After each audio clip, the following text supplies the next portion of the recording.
ನಾವು ಮಣ್ಣನ್ನ ಮಾರೋದಿಲ್ಲ. ಭೂಮಿಯ ಜೊತೆಗೆ ನಮ್ಮ ಸಂವಾದವನ್ನ ಮಾತನ್ನ ನಿಲ್ಲಿಸೋದಿಲ್ಲ. ಏನ್ ಮಾಡ್ತೀರಿ ಕಾರ್ಖಾನೆಗಳು ಮಾಡಿ ಕೆಲಸ ಕೊಡ್ತಾ ಇದ್ರು? ಎಷ್ಟು ಬದುಕು ಕೆಟ್ಟಿದೆ ಅಂತ ಗೊತ್ತಿಲ್ವಾ ನಿಮಗೆ?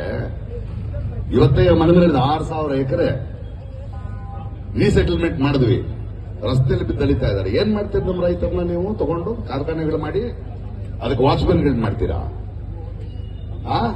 ಕಸ ಮುಸುರೆ ತಿರುಗಿಸ್ತೀರಾ? ನಿಮ್ಮಂತ ಅತ್ಯಂತ ಬುದ್ಧಿವಂತರಿಗೆ ಯೋಚನೆ ಮಾಡೋಕೆ ಹೊಟ್ಟೆ ತುಂಬಿಸೋದು ನಾವು. ಮರ್ಯಾದೆ ಕೊಡಿ ದಯವಿಟ್ಟು. ಸಿದ್ದರಾಮಯ್ಯನವರೇ, ಇದು ಇನ್ನೊಂದು ಹೋರಾಟವಾಗೋದು ಅಥವಾ ನಿಮ್ಮನ್ನು ಇಳಿಸುವುದಕ್ಕೆ ಕಾರಣ ಆಗೋದಕ್ಕೆ ಆಡಬೇಡಿ.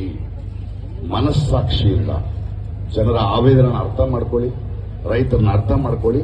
ನಾವು ಮಾರಲ್ಲ ಅಂದ್ರೆ ಮಾರಲ್ಲ, ನಮ್ಮ ಬದುಕನ್ನು ಬಿಡೋಲ್ಲ. ಹಾಗೇನಾದ್ರೂ ಆದರೆ ಇವ್ರ ಜೊತೆ ನಾನು ಇಲ್ಲೇ ಮಲಗ್ತೀನಿ.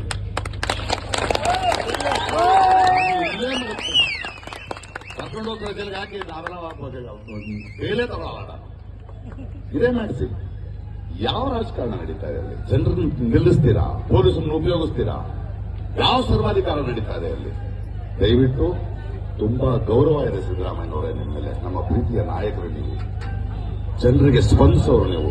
ದಯವಿಟ್ಟು ಸ್ಪಂದಿಸಿ, ಕಿವಿ ಮನಸ್ಸಾಕ್ಷಿ ಮನಸ್ಸಿಟ್ಟುಕೊಂಡು ನಮಗೆ ಸ್ಪಂದಿಸಿ ಉತ್ತರ ಕೊಡಬೇಡಿ.